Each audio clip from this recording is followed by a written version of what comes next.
კარგით, გადავიდეთ მეორე თავზე.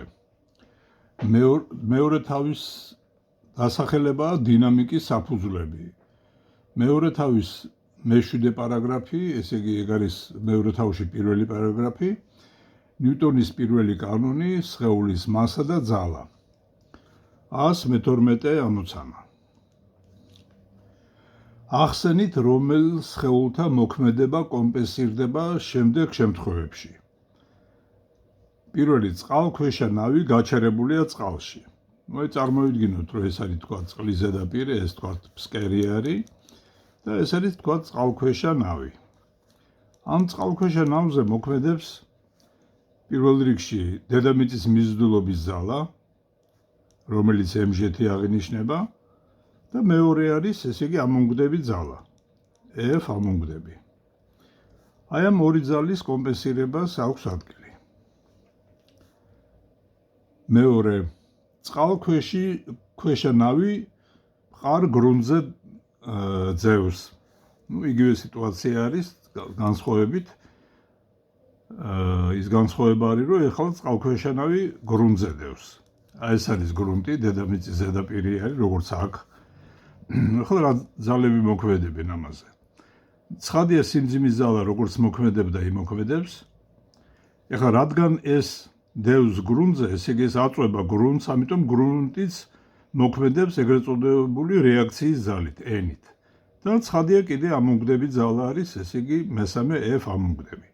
ამ შემთხვევაში კომპენსირდება ამონგდები ძალა, რეაქციის ძალა და mg ძალა. სინამდვილეში ესე იქნება, რომ ამონგდებ ძალას დამატებული გრუნტის რეაქციის ძალა უდრის სიმძიმის ძალას.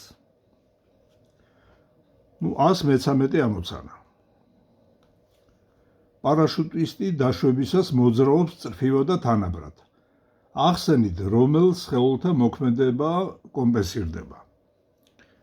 ახლა აქ რა მდგომარეობა გვაქვს, ეს დავხატოთ, ესე იგი ეს პარაშუტი არის, ესე იგი აქ არის თქვა რაღაცა პარაშუტისტი არის, წარმოვიდგინოთ. რა ძალები მოქმედებენ, ესე იგი, პირველ რიგში სიმძიმის ძალა მოქმედებს, mg და პარაშუტი ქმნის ძლიერ წინააღმდეგობის ძალას. მოდით ეს ძალა გადმოიტანოთ, ესე იგი თქვა ამ ადამიანზე. ესე იგი ჰაერის წინააღმდეგობა იგულისხმება, რომ ეს ქვევით მოძრაობს პარაშუტისტი და ეს ჰაერის წინააღმდეგობის ძალა უდრის mg ძალას. რატომ ამბობ, რომ უდრის? იმიტომ რომ წრფივად და თანაბრად მოძრაობს, V არის კონსტანტა. და გვახსოვს ჩვენ, რომ ნიუტონის პირველი კანონის თანახმად, თუ სხეულზე სხვა სხეულების მოქმედება კომპენსირებული არის, მაშინ ეს სხეული ან უძრავი არის, ან წრფივად და თანაბრად მოძრაობს. 114 ამოცანა.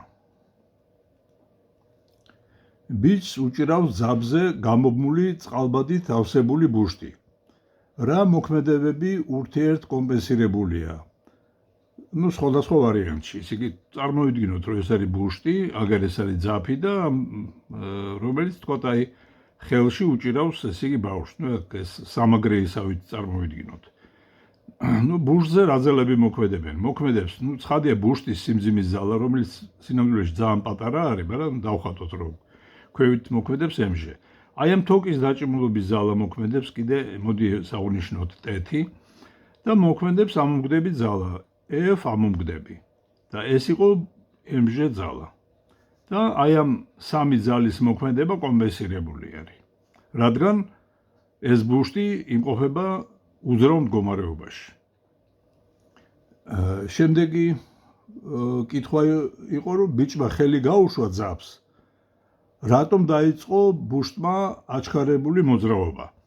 ეხლა, როცა ბავშვი ბუშტს ხელს გაუშვებს, ესე იგი თოკი აღარ არის დაჭიმული, ამიტომ თოკის დაჭიმულობის ძალა აღარ მოქმედებს. აი ხედავთ, თოკი არადაჭიმულ მდგომარეობაში დავხატე, მოქმედებს სიმძიმის ძალა mg და მოქმედებს ამონგდები ძალა F ამონგდები.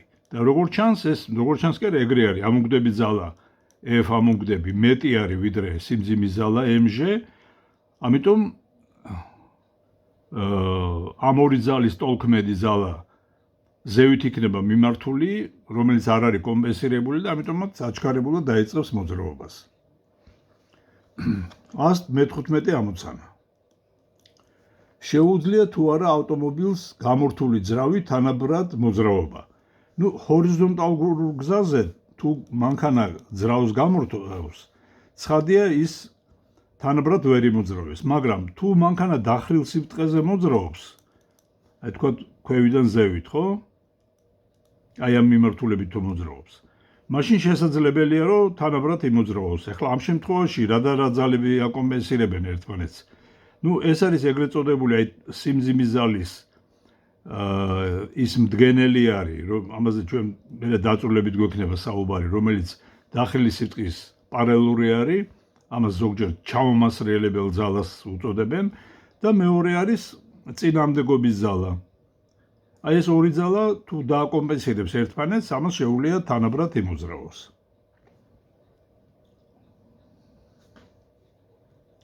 ას 116 ამოცანა. გზის ჰორიზონტალურ უბანზე სამანევროდ მომავალმა უბიძგა ვაგონს. რა სხეულები მოქმედებენ ვაგონზე დაჯახებისას და დაჯახების შემდეგ? როგორი მოძრაობს ვაგონი ამ სხეულთა მოქმედებით? აი წარმოვიდგინოთ, რომ ეს არის უძრავი ვაგონი. მოდი ჯერ თქვა დაჯახებამდე რა მდგომარეობა გვაქვს. მოქმედებს სიმძიმის ზალა, MG მოქმედებს აი ეს ვაგონი რო აწვება ნიადაგს, ნიადაგი დეფორმირდება და წარმოიშობა რეაქციის ზალა. N-ით, დრეკადობის შინაარსის არის ეს ზალა. ეს ზალები ერთმანეთს აკომპენსირებენ. ეხლა, როდესაც ამას ვაგონი ეჯახება, აი მეორე შემთხვევას დავხატავ აგერ გვერდზე, დაჯახების დროს, ხო? მოქმედებს ის ორივე ზალა, ეს MG ზალა და რეაქციის ზალა. ასევე იქნება დარტყმის ზალა, აი დაჯახების დროს წარმოიშობა ზალა, თქვა დაეჯახა მარცხიდან მარჯვნივ, ეს არის F დარტყმის ზალა. და ამ დარტყმის ზალით მიიღებს ეგ სიჩქარეს, ეს იგი აჩქარებულად დაიწყო მოძრაობა. მაგრამ როდესაც დარტყმის ზალა შეწყვეტს თავის მოქმედებას, აი დარტყმის შემდეგ, ამის შემდეგ, ესე იგი ვაგონი დაიწყებს მოძრაობას შენელებულად.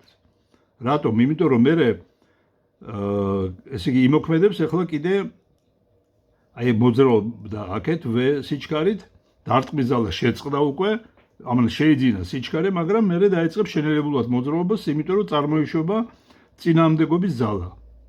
ეს იგი F წინამდებობის. კარგი, ეს იყო 116 ამოცანა. ეხლა 117 ამოცანა. რაღაცა სიხშირით ბრუნავ ღეროზე ჩამოცმულია უჭიმარი თოკით დაკავშირებული სხვადასხვა ზომის ორი ბურთულა. ისინი არ სრიალებენ ღეროს გასწვრივ. არ სრიალებენ თუ R2 უდრის ორჯერ R1-ს. იპოვეთ ბურთულების მასათა ფარდობა. ახლა აქ ნახეთ როგორი სიტუაცია არის. აქ არის რაღაცა ღერო არის, ამ ღერო ბრუნავს აი ამ ღერძ აი ესეთნაირად თქვა ეს აი ამ ღერძის გარშემო ბრუნავს და აქ ჩამოცმულია ღეროზე ორი ბურთულა. ერთი ბურთულა იყოს ეს და რადიუსი რომელზედაც ის ბრუნავს არის R1 და მეორე ბურთულა უფრო პატარა ზომის არის და მასაც პატარა აქვს, ესე იგი R2. და მათგანი დაკავშირებული არიან ერთმანეთთან ძაფით. და არ სრიალებენ ამ ღეროს გასწვრივ, უბრალოდ ესე იგი ეს ყველაფერი ბრუნავს. ეს თავის წრეწირზე იმოძრავებს, რა თქმა უნდა, ესე იგი ახლა სინამდვილეში მე მაინდამაინც არ დავიცავი ის რა ქვია მასშტაბი. მოდით გადავხატოთ ეს სურათი კიდევ ერთხელ, რომ სწორად დავხატოთ, ესე იგი გეტყვით ახლა შეცდომა რაში იყო ამ ნახაში, თქვა ეს არის ეს დიდი ზომის ბურთულა, ეს პატარა ზომის ბურთულა არის. აი ეს არის თოკი, რომელიც აკავშირებს მაგათ. ესე ბრუნავს, ეს პატარა დიდი ბურთულა ბრუნავს პატარა რადიუსიან წრეწირზე R1, ხოლო პატარა ბურთულა პირიქით ბრუნავს დიდი რადიუსიან წრეწირზე. ესე იგი ეს არის R2.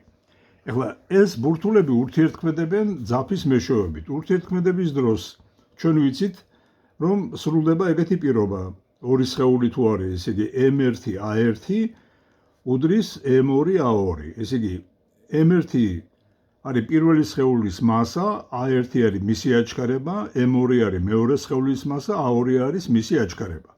ეხლა აქ ბრუნვის დროს გვექნება ცენტრისკენული აჩქარებები. ამიტომ A პირველისთვის შეიძლება დავწეროთ ომეგა კვადრატ R პირველი, A მეორისთვის ომეგა კვადრატ R2. რატო დავწერე აქ ერთ და იგივე ომეგა? იმიტომ რომ კუთხური სიჩქარეები ამათი ერთნაირი არის. ეხლა ეს რო შევიტანოთ აი ამ ზედა ფორმულაში, ეს სადაც მასები ტოლი არის, არა? აი ამ ფორმულაში. ნუ აი აქეთ დავწერე, ესე იგი, მექნება M1 ომეგა კვადრატ R1 უდრის M2 ომეგა კვადრატ R2. ომეგა კვადრატები გაიკვეცება და შეგვიძლია დავწეროთ, რომ ესე იგი M1-ის შეფარდება M2-თან არის R2-ის შეფარდება R1-თან. ნუ R2 ორჯერ მეტი არის, ესე იგი ეს გამოგვივა ორის ტოლი. ასე რომ პირველი ამ დიდი ბურთულის მასა გამოგვივა ორჯერ მეტი ვიდრე პატარა ბურთულის მასა. ეხლა 118 ამოცანა. ნუ ნაპობში გაიჭედა ნაჯახი. რა შემთხვევაში გაიპობა უფრო ადვილად შეშა? როცა ნაპობს დავარტყავთ მყარ საყდენზე თუ ყუით. დარტყმის ხანგრძლივობა ორივე შემთხვევაში ერთნაირი არის. ნუ ახლა მართალი გითხრათ, აი თქვათ ესეთი ვარიანტია, დავხატოთ ესე იგი ეს ნაჯახი არის, ვითომ ნაჯახის სახელური არის, ეს ნაჯახი არის, აი ეგეთი რაღაცა და აი თქვათ აქ არის რაღაცა შეშას ვაპობთ, ესე იგი აი თქვათ ეს არის შეშაში ჩარჭობილი არის.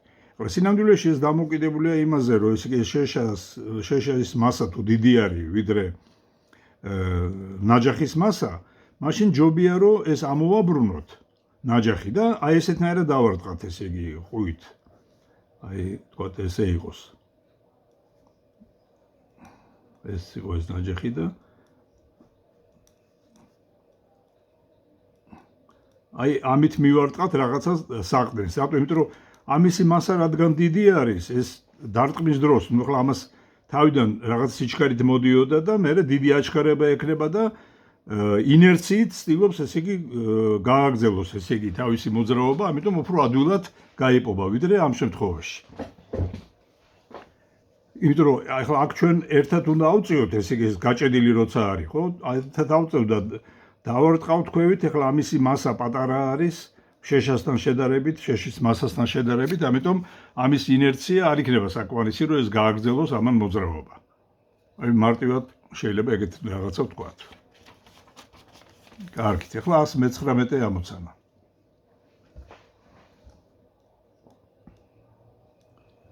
ასი ტონა მასის სამანევრო თბომავალმა, ესე იგი აქ იყო მოცემული მასა არის 100 ტონა. ნუ შეგახსენებთ, რომ ტონაში არის 1000 კილოგრამი, ესე იგი 1000 კილოგრამი.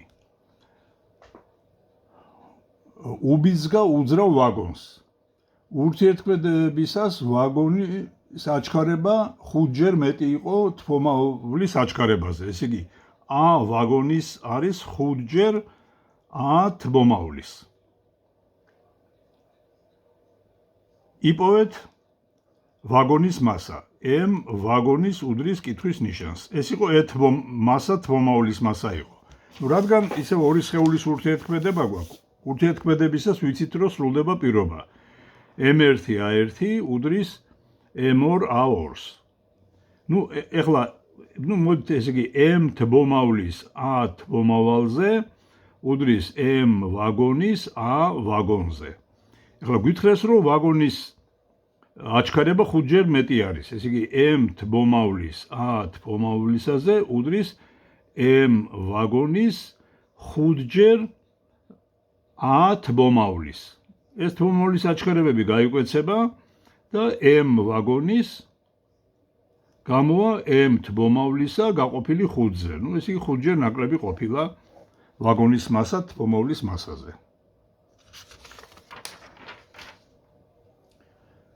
ნუ 120 ამოცანა.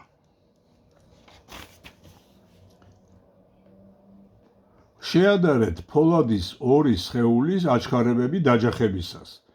თუ პირველი სხეულის რადიუსი ორჯერ მეტია მეორესაზე. ესე იგი, r პირველი არის ორჯერ r მეორე. დამოკიდებულია თუ არა ამოცანის პასუხი სფეროების საწყის სიჩქარეებზე. აჩქარებები დაჯახებებისას. ესე იგი, ნუ არ არის დამოკიდებული, იმიტომ რომ ნუ ახლა აქ არის ისე ვთქვათ ურთიერთქმედება არის ორი სხეულის. ესე იგი, m1 a1 უდრის m2 a2. ეხლა ორი სფერო არის. ესე იგი, მასა შეიძლება წარმოვიდგინოთ როგორც სიმკვრივე გამრავლებული მოცულობაზე. სფერული სხეულის მოცულობა მოიცემა ფორმულით 4 π r კუბი და მოდი ეს გამოვიყენოთ ეს ფორმულები, ესე იგი, აი ამ ჩვენი შემთხვევისთვის. ეხლა ორივე ფოლადი არის, ნუ ესე იგი, მან განსხვავება არის მხოლოდ რადიუსში. ესე იგი, m1 დაიწერება როგორც ρv1 გამრავლებული a1-ზე უდრის ρv2 a2-ზე. როები რატო დავწერე ერთნაირი? იმიტომ რომ ესეც პირველი ბურთულაც ფოლადის არის, მეორე ბურთულაც ფოლადის არის. ამიტომ როები თავიდანვე შეგვიძლია გავკვეცოთ. ეხლა მოცულობები 4 π r პირველი კუბში a პირველზე გამრავლებული უდრის 4 π r მეორე კუბში გამრავლებული a2-ზე. 4 π 4 პ-სთან გავკვეცება. r პირველი არის ორჯერ r მეორე, ესე იგი ორჯერ r2 კუბში a1 უდრის r მეორე კუბში a2. ნუ ეს ავიყვანოთ მარცხენა მხარეში ეს ჩხილი კუბში, ესე იგი 2 კუბში 8 არის, 8ჯერ r2 კუბში a1 არის r2 კუბში a2. r2 კუბები გაიკვეცება და მექნება რომ a2 a1-თან უდრის 8-ს. ნუ ცხადია, რადგან ეს აჩქარებები არის, არ არის საწყის სიჩქარეებზე დამოკიდებული. ეხლა 121 ამოცანა. შეადარეთ ფოლადის და ტყვის ორი ერთნაირი რადიუსის სფეროების აჩქარებები ურთიერთქმედებისას. ნუ ანალოგიურად ვიქცევით, მაგრამ ერთი არის, ესე იგი, ტყვის ბურთულა, მეორე არის ფოლადის ბურთულა. ესე იგი, ეხლა უკვე როები აღარ არის ერთნაირი, სიმკვრივეები. ამიტომ დავწერ ფორმულას, ესე იგი, m1 a1 უდრის m2 a2. მასა ისევ არის სიმკვრივე გამრავლებული მოცულობაზე. ეხლა მოცულობები აქ ერთნაირი აქვს, ამიტომ დავწერ რო ფოლადის v გამრავლებული a1-ზე უდრის რო მეორე ერთი ფოლადი არის და მეორე ტყვია. რო ტყვია მოცულობა იგივე ექნება, იმიტომ რომ რადიუსები ერთნაირია, გამრავლებული a2-ზე. აქ v-ები გაიკვეცება და აქ შეგვიძლია დავწეროთ, რომ a1 ისე შეეფარდება a2-ს, როგორც რო ტყვისა, რო ფოლადს. ნუ a1 ეს არის a ფოლადის, ესე იგი a ფოლადის a ტყვისაზე, როგორც რო ტყვისა, რო ფოლადზე. ეს სიმკვრივეებია, რომელიც ცხრილებში შეგიძლიათ იპოვოთ. კარგით, ეხლა 122 ამოცანა. ჰორიზონტალურ სიბრტყეზე მოძრავი ორი ურიკის დაჯახებისას პირველი სიჩქარის ვექტორის გეგმილი x ღერძზე შეიცვალა 3-დან 1-მდე. ესე იგი, მოდით ესე ვიტყოდი. ესე ჩავწეროთ. vx v0x პირველი სხეულისთვის იყო 3, vx საბოლოო სიჩქარე პირველი სხეულისთვის გახდა 1. ეხლა მეორე სხეულისთვის V0x მეორე სხეულისთვის იყო -1, საბოლოო სიჩქარე მეორე სხეულისთვის გახდა +1.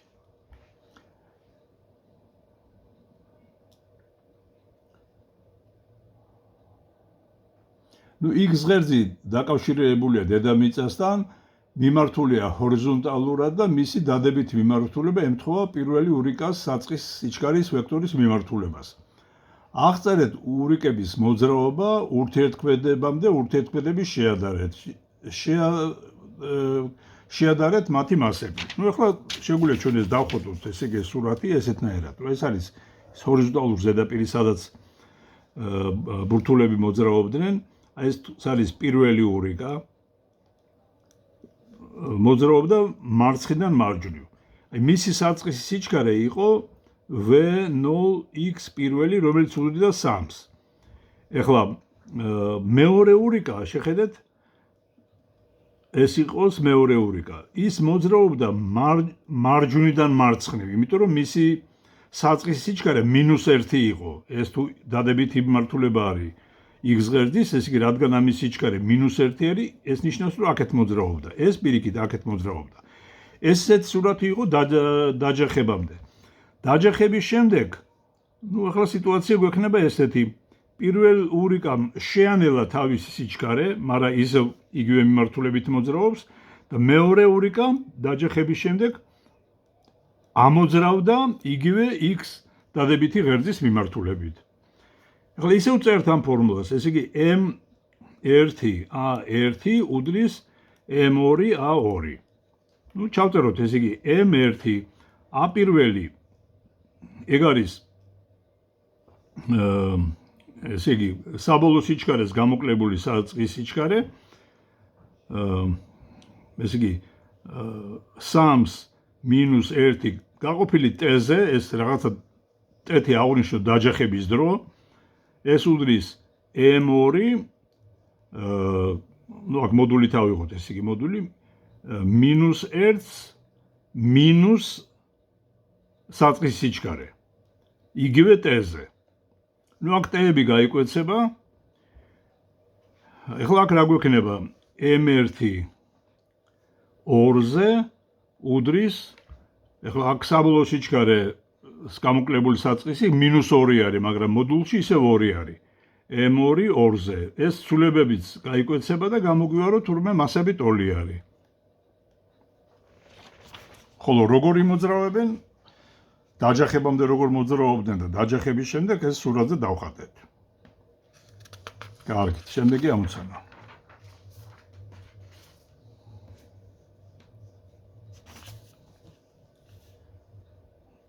ას 23.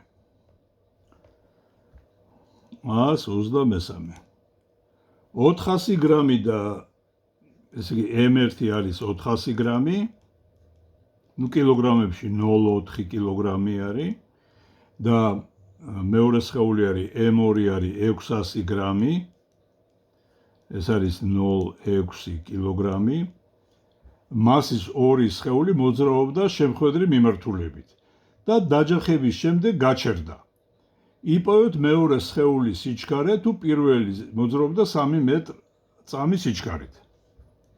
ესე იგი V პირველი იყო 3 მეტრ წამი. გვეკითხებიან V2 რის ტოლი იყო. ახლა სურათი არის ისევ ისეთი.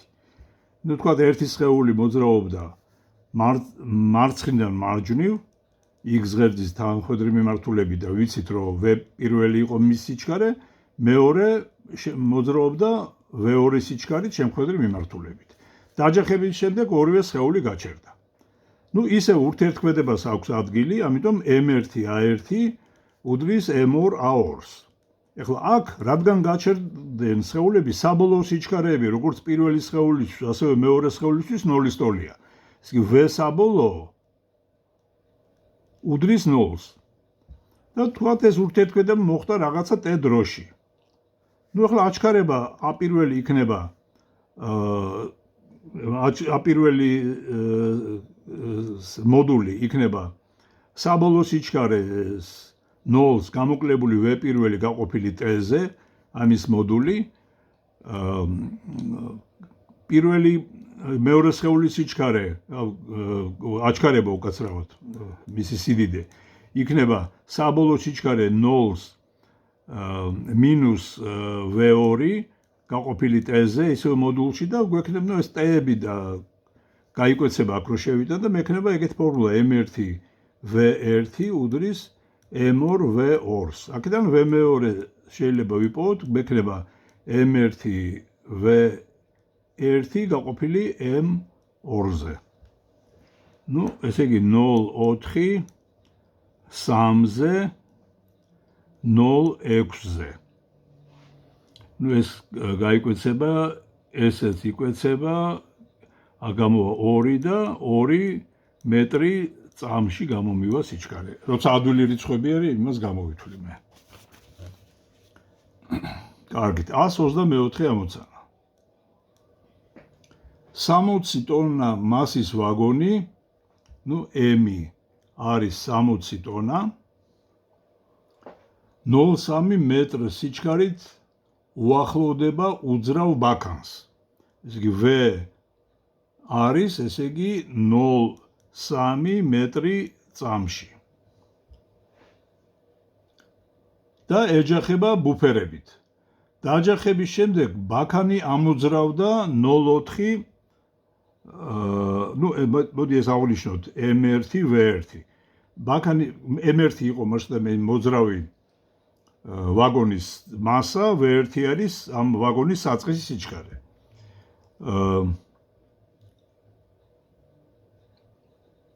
ხო,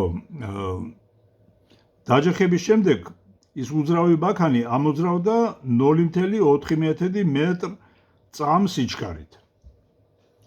იპოვეთ ბაქნის მასა, თუ დაჯახების შემდეგ ვაგონის სიჩქარე შემცირდა 0.2-მდე, ესე იგი V3 იქნება 0.2 მეტრ წამი.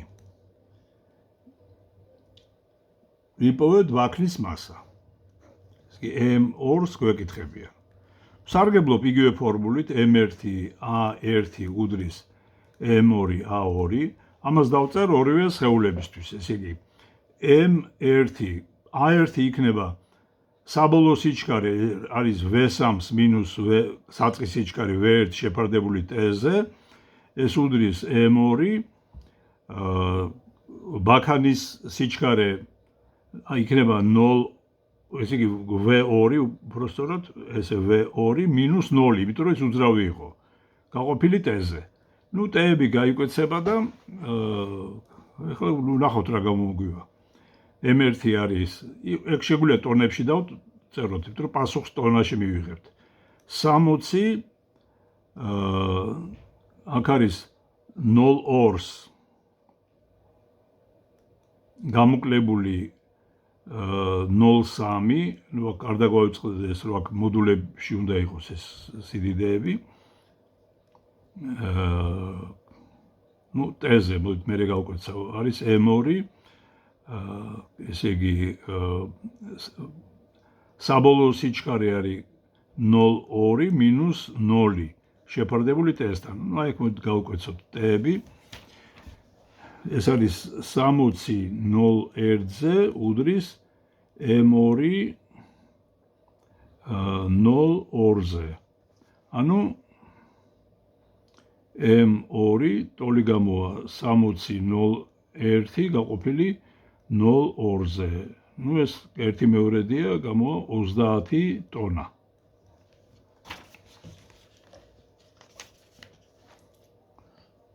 კარგით. 125 ამოცანა.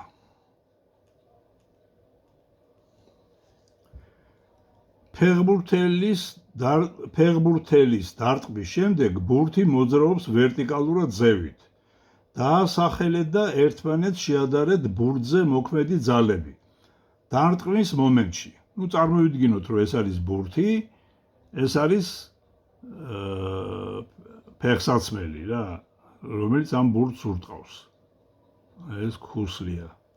ამ ფეხსაცმლის, აი ეგ ფეხია.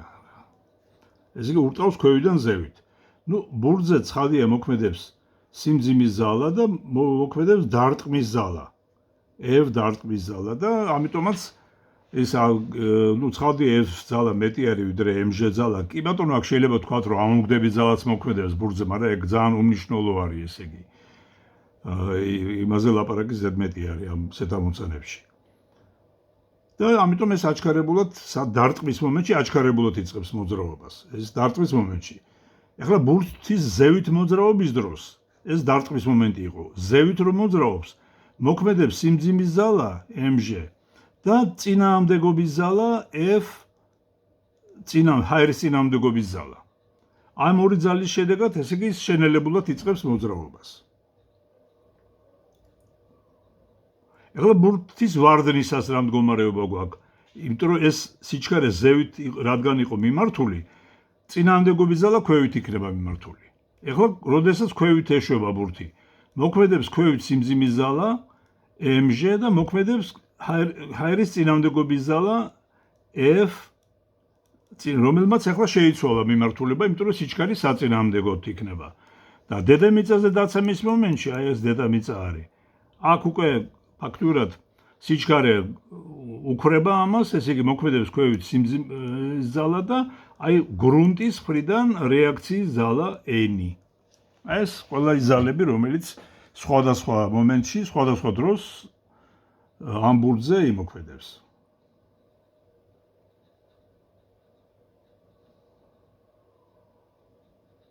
კარგით, 126 ამოცანა. დაასახელე და ერთმანეთს შეადარეთ ძალები, რომლებიც მოქმედებს ბურთულაზე, როცა, ეს სხვადასხვა ვარიანტებია. პირველი ვარიანტი არის ბურთულა დევს ჰორიზონტალურ ზედაპირზე. და ეს გაჩერებული არის. ამ შემთხვევაში მოქმედებს სიმძიმის ზალა MG და მოქმედებს ეს რო აწვება ნიადაგს, ნიადაგი დეფორმირდება და წარმოიშვება რეაქციის ზალა. დრეკადობის შინაარსის არის ეს ზალა. ეხლა როცა მიგორავს, ეხლა გაჩერებული იყო V, იყო 0-ის ტოლი. ეხლა როცა ბურთი მიგორავს, აი თქვათ ამ მიმართულებით მიდის V. ამ შემთხვევაში მოქმედებს სიმძიმის ზალა, ისევ რეაქციის ზალა, დრეკადობის ზალა და წარმოიშვება ხახუნის ზალა.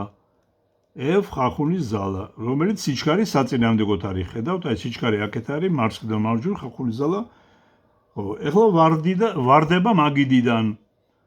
ეხლა ფაქტიურად ბურთულა აღარ არის არაფერ ზედაპირზე, მოქმედებს სიმძიმის ზალა და როცა ვარდება, კი სიჩქარე ქვევითაა მიმართული, ჰაერის წინააღმდეგობის ზალა. წინააღმდეგობის ზალა იმოქმედებს. კარგით, ეხლა 127 ამოცანა. ადამიანი დგას ლიფტში. დაასახელე და ერთმანეთს შეადარეთ ძალები, რომლებიც მოქმედებენ მასზე. პირველი ლიფტი უძრავია. ესე იგი თქვა ადამიანი დგას, ეს არის ლიფტის იატაკი, ადამიანს ახლა ესეთნაირად დავხატავ. მოქმედებს სიმძიმის ზალა MG და მოქმედებს ლიფტის იატაკის დრეკადობის ზალა. და ეს ზალები ერთმანეთის ტოლია და მიმართულებით საპირისპირო და ამიტომ აბათილებენ ერთმანეთს, ამიტომაც ეს ამას აჩქარება არ ექნება. ესე იგი ან უძრავი იქნება, ან წრფივად თანაბრად მოძრაობს. მეორე შემთხვევაში იწყებს მოძრაობა ზევითკენ. ეხლა თუ იწყებს მოძრაობა ზევითკენ, ესე იგი აჩქარება არის ზევით მიმართული, ხო? ეხლა რამ უნდა წარმოშოს საჩქარება? რომელიღაცა ძალამ, რომელი არის, რა მოქმედებს, რა სხეულები? ლიფტის იატაკი და დედამიწის სიმძიმის ზალა, მეტი სხვა არაფერი. ასე რომ ამ შემთხვევაში ეს რეაქციის ზალა გაიზრდება, მეტი არის MG ძალაზე და ამიტომაც მათი ტოლქმედი იქნება ზევით მიმართული და ის ანიჭებს აჩქარებას ამ სხეულს.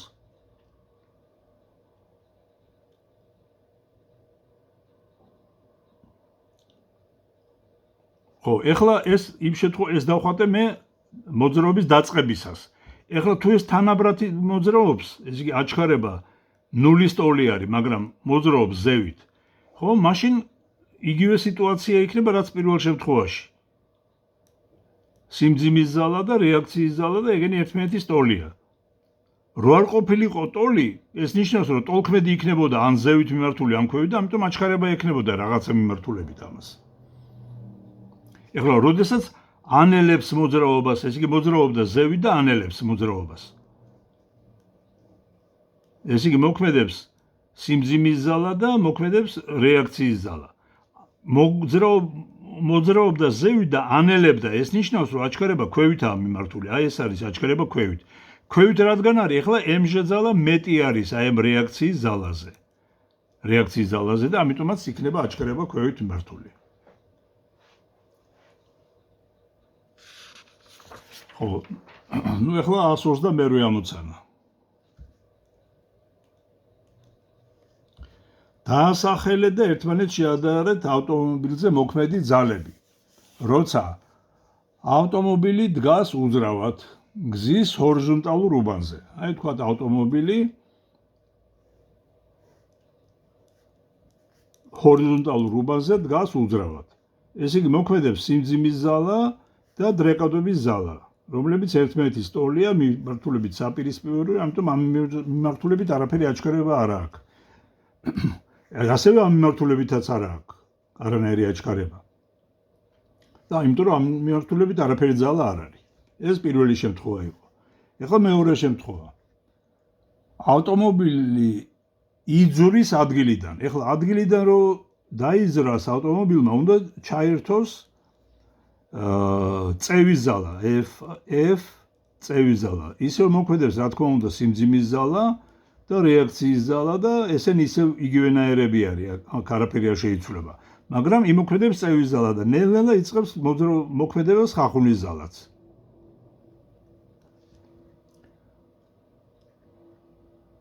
ავტომობილი თანაბრადად წრფივად მოძრაობს გზის ჰორიზონტალურ უბანზე. ესე იგი, ეხლა თუ თანაბრადად წრფივად მოძრაობს ჰორიზონტალურ უბანზე, ესე იგი სიმძიმის ზალა, რეაქციის ზალა N, წევის ზალა F, წევის და ხახუნის ზალა. აი ახლა ამ შემთხვევაში ხახუნის ზალა და წევის ზალა ერთმანეთის ტოლი არის. ამიტომ აქვს ამას რაღაცა სიჩქარე, ნოლისგან განსხვავებულია, ხოლო აჩქარება უდრის ნოლს. ახლა ამათი ტოლქმედი აი ჰორიზონტალური მიმართულებით რო არ ყოფილიყო ნოლის ტოლი, მაშინ აჩქარება ექნებოდა ამას, მაგრამ რადგან თანაბრად მოძრაობს, ეს ნიშნავს, რომ ეს ზალები ერთმანეთს აბათილებენ.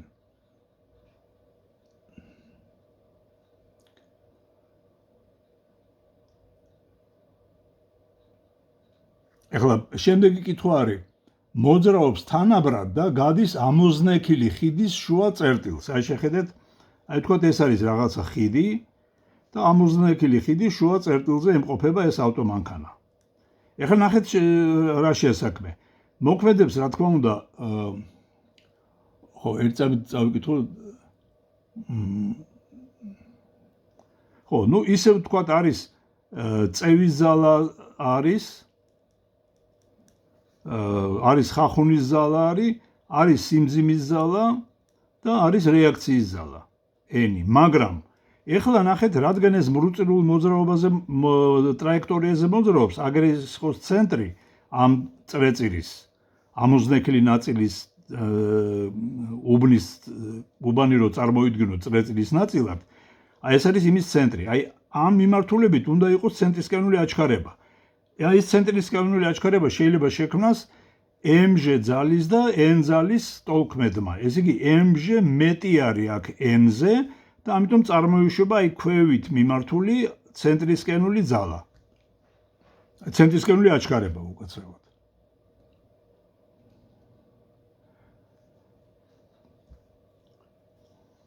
ხო, ეხლა ეგეთი რამე მოძრაობს თანაბრად და უხვევს.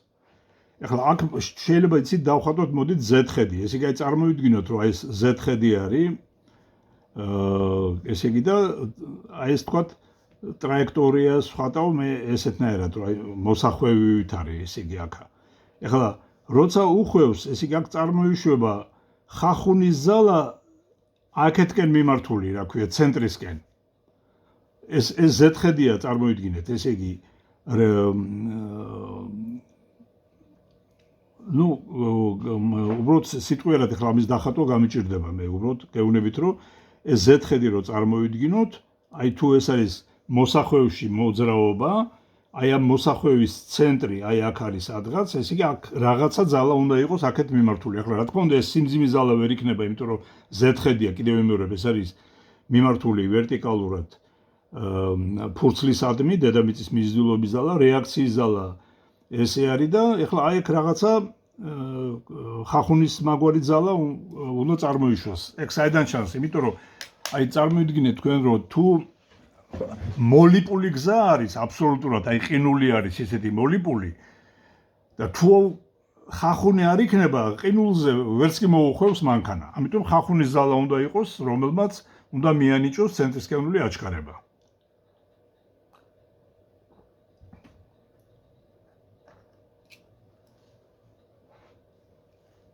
და ბოლო იყო მუხრუჭდება გზის ჰორიზონტალურ უბანზეო. აი მოძრაობდა მანქანა და ესე იგი ესე ქონდა სიჩქარე მიმართული და აჩქარება ახლა საპირისპიროდ არის მიმართული. აი ნახეთ. ნუ ახლა მოქმედებს სიმძიმის ზალა, mg, ეს რეაქციის ზალა. ნუ ალბათ უნდა გამორთოს ზრავი, ესე იგი ახლა შეიძლება ჩართული ზრავითაც დაამუხრუჭოს. მაგრამ ყველა ვარიანტში ცხადია, რომ ახლა ეს ხახუნის ზალა თუ აქვს წევის ზალა ჩართული, ამ წევის ზალაზე მეტი უნდა იყოს ხახუნი, რომ ჯამური ძალა ჰორიზონტალური მიმართულებით იყოს მარჯვნიდან მარცხნივ. აი ეს არის ხახუნის ზალა. რომ გააჩეროს მან. კარგი, და ახლა ამ პარაგრაფში ბოლო ამოცანა 129 ამოცანა. 24 სურათზე ნაჩვენებია თვითმფრინავზე მოქმედი ძალები და სიჩქარის ვექტორის მიმართულება დროის რაღაცა მომენტში. ნუ ახლა წარმოვიდგინოთ, ეს არის ის თვითმფრინავი, აი თქვა ესეთნაირად წარმოვიდგენ. ესე იგი ერთი არის F ამწევი ძალა არის, მეორე არის სიმძიმის ზალა, აქ რაღაცნაირად არის აღნიშნული, ესე იგი ეს არის წევის ზალა, F წევის ზალა, ეს არის წინააღმდეგობის ზალა.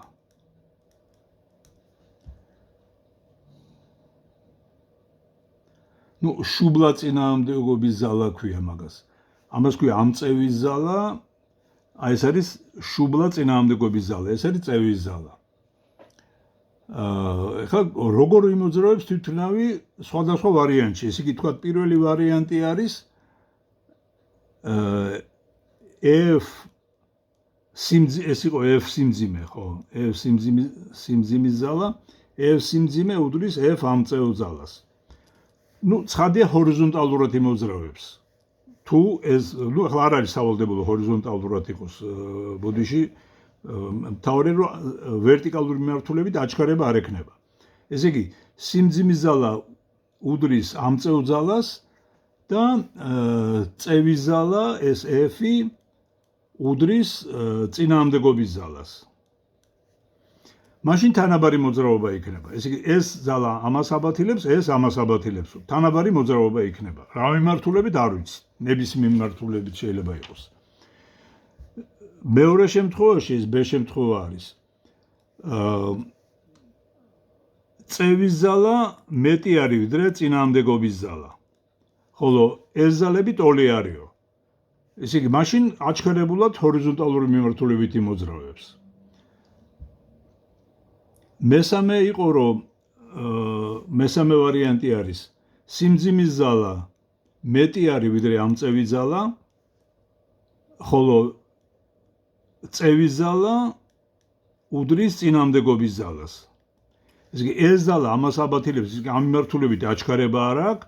სიმძიმის ზალა თუ მეტი არის ამწევ ზალაზე, ქვევით ექნება აჩქარება მიმართული. და მესამე შემთხვევა, ესე იგი მეოთხე შემთხვევა არის სიმძიმის ზალა ნაკლები არის ვიდრე ამწევი ზალა, ხოლო წევის ზალა უდრის წინააღმდეგობის ძალა. სიმძიმის ესე იგი აშკარად ექნება ქვევით მიმართული აჩქარება და ამ მიმართულებით აჩქარება არა აქვს. ამით ეს პარაგრაფი დამთავრდა.